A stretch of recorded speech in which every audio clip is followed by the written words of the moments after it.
Olá, galera, tudo bem? Hoje a gente vai estar fazendo mais um episódio da nossa série Mulheres Simplesmente Extraordinárias. E hoje a gente vai conhecer a história de duas mártires do século III, Perpétua e Felicidade. Bom, quem foi Perpétua?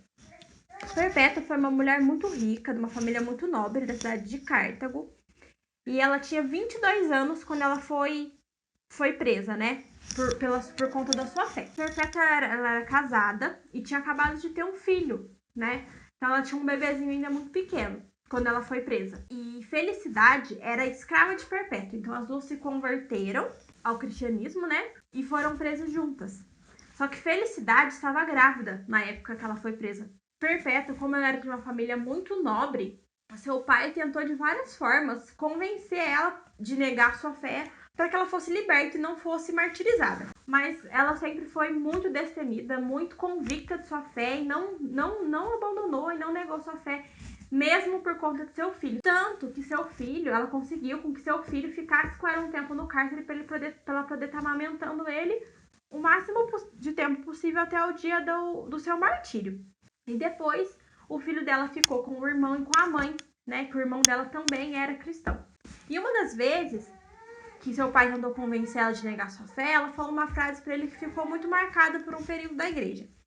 Tinha um vaso no cárcere, ele falou assim: pai, o senhor pode olhar para esse vaso e chamar esse vaso de mesa? Ele falou: não, esse vaso é um vaso. Ela falou: então, assim é comigo. Eu não posso ser chamada outra coisa a não ser cristã. E isso enfureceu o pai dela, porque ele ficou muito bravo com ela de ter usado esse termo cristão, que na época era um termo muito... que foi recém-crucificação de Jesus, né? Era um período muito próximo ali. Então esse termo cristão ainda era muito forte na época. E com isso seu pai desistiu mesmo de tentar convencer ela, né? De negar sua fé, porque ele já tinha visto que ela já tinha mostrado que ela não ia fazer isso. Ela estava disposta mesmo a ir pro martírio, que aquilo para ela seria uma honra, ser martirizada em amor a Jesus. E Felicidade, né, sua escrava que estava presa junto com ela, como eu disse, ela estava grávida. E o desejo de Felicidade era que ela conseguisse ter sua filha antes do martírio. E isso aconteceu 2 dias antes do martírio de Felicidade. Ela deu à luz a uma menina, com 8 meses, apenas 8 meses de gestação. Então foi um parto prematuro, né? Então ela sofreu muito durante o parto. E quando ela estava tendo, né, sua filha, e o carcereiro falou para ela, né, falou assim: nossa, você tá sofrendo agora para dar luz à sua filha, pensa como se estivesse sendo devorado pelas feras. Ela olhou para ele e falou assim: eu tô sofrendo agora, mas essa dor é passageira. E quando eu estiver lá, vai ser o maior privilégio, porque eu vou estar tendo meu encontro com Jesus.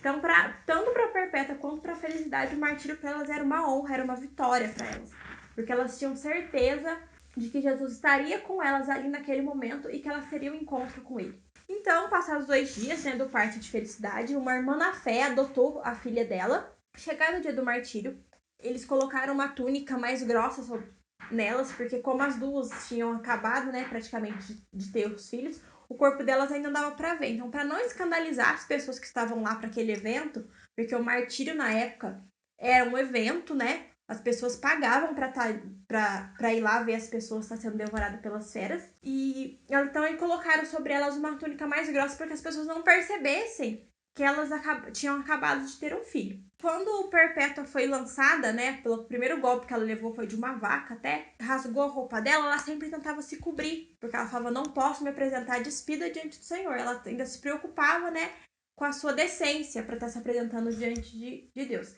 Prendeu os seus cabelos, porque os cabelos soltos na época eram um sinal de luto, então ela fez questão de prender os cabelos. Foi até perto de Felicidade e as duas deram a mão e ficaram de mãos dadas no meio do martírio delas. Quando acabou, né, o evento, que as pessoas já começaram a ir embora, as duas ainda não tinham morrido. Elas estavam muito feridas, mas elas não tinham ainda morrido. Quando acontecia isso, os gladiadores vinham e passavam uma espada no pescoço delas. Ele fez isso com mais algumas pessoas que estavam ali com elas no dia daquele martírio. E quando chegou a vez de Perpétua, o gladiador ainda era muito inexperiente, então quando ele passou a espada no pescoço dela, ele não passou no lugar correto, então ela ainda continuou viva.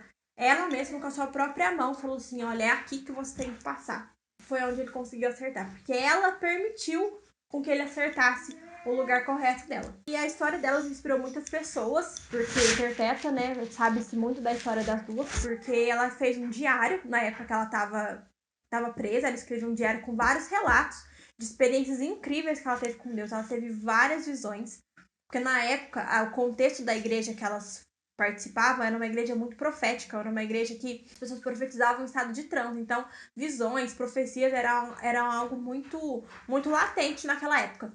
Então ela teve muitas visões, ela teve visão do céu, ela teve visões de árvore, ela teve visões de anjo. E tudo isso foi relatado no diário dela, no período que elas passaram no presídio. E o que a gente pode tirar, né, de lição da vida dessas duas mulheres destemidas, de duas mulheres de fé, de coragem, é que o amor ao Senhor, o amor a Jesus, supera qualquer coisa. Então, que assim como essas mulheres de fé, essas mulheres que tiveram uma fé ousada diante do Senhor, que você, neste dia, receba uma porção maior de amor, uma porção maior de fé, uma porção de ousadia, que você não venha temer as circunstâncias, as dificuldades da sua vida, mas que o amor pelo Senhor venha consumir, venha estar queimando dentro do seu coração. Amém? Até a próxima, Deus abençoe.